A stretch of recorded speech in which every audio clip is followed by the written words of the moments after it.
एक बार की बात है कि किसी गुरुकुल में 3 शिष्यों ने अपना अध्ययन संपूर्ण करने पर अपने गुरुजी से यह बताने के लिए विनती की कि उन्हें गुरुदक्षिणा में उनसे क्या चाहिए।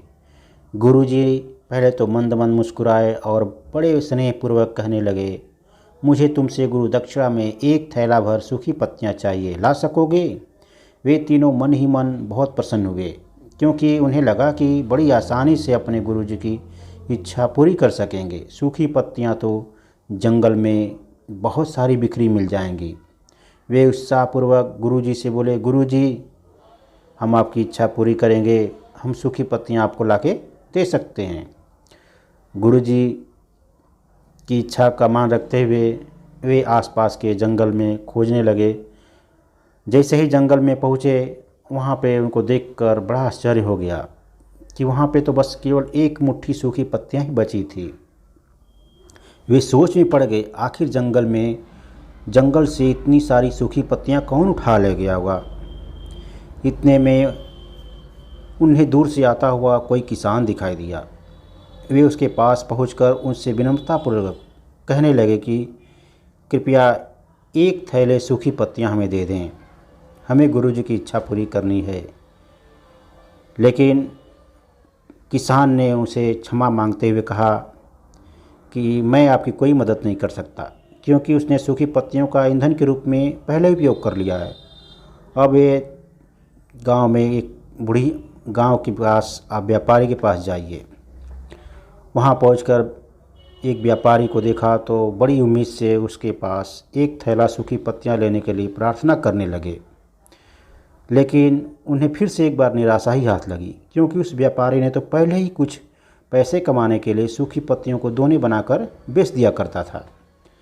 लेकिन व्यापारी ने उदारता दिखाते हुए कहा कि एक गांव में बूढ़ी महिला है जो सूखी पत्तियां एकत्रित करती है, उसके पास चले जाओ। पर भाग्य ने उनका वहां भी साथ नहीं दिया, क्योंकि जो महिला थी सूखी पत्तियों को एकत्र करती थी, वो पत्तियों से दवा बनाकर बेच दिया करती थी। अब निराश होकर वे तीनों गुरुकुल लौट गए और गुरुजी ने देखते हुए बोला, पुत्रों, ले आए गुरुदक्षिणा।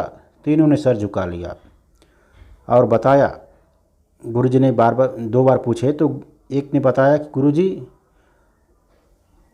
सूखी पत्तियां तो जंगल में बहुत सारी बिखरी रही होंगी, लेकिन बड़े आश्चर्य की बात है कि लोग उनका भी कितनी तरह से इस्तेमाल करते हैं। हमको 1 थैला भी सूखी पत्तियां नहीं मिली।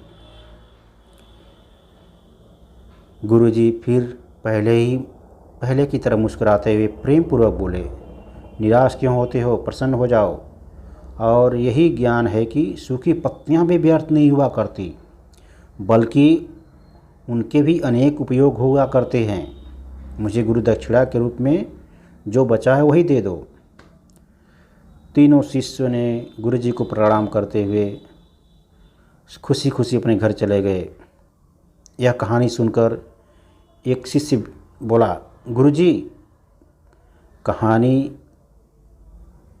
सुन रहा था जो, उसने बोला, गुरुजी, अचानक बड़े उत्साह से बोला, गुरुजी, मुझे अच्छी तरह से ज्ञात हो गया कि आप क्या कहना चाहते हैं। आपका संकेत है कि जो सर्वत्र सूखी पत्तियां निरर्थक बेकार, वो भी बेकार नहीं होती हैं।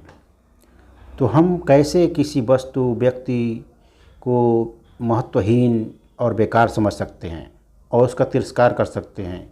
चींटी से लेकर हाथी और सुई से लेकर तलवार तक सभी का अपना महत्व होता है, कोई चीज़ बेकार नहीं होती है। गुरुजी भी तुरंत बोले, पुत्र, मेरे कहने का यही तात्पर्य है कि जब भी किसी से मिलो उसे अथा योग्य मान देने का भरसक प्रयास करो, ताकि आपस में स्नेह, सद्भावना और सहानुभूति बना रहे और सहिष्णुता का विस्तार होता रहे। हमारा जीवन संघर्ष के बजाय उत्सव बन जाएगा। जब सबसे आपस में प्रेम भाव से मिलेंगे, सबको समझेंगे कि हमारे उपयोग में आ सकता है, तो उसे हम अच्छी तरह से मिलेंगे, तो हमारा जीवन संघर्ष के बजाय उत्सव में हो जाएगा, क्योंकि किसी चीज़ की हमें कमी नहीं होगी। जिससे हम मिलेंगे उसका हम उपयोग कर सकते हैं। यह थी कहानी।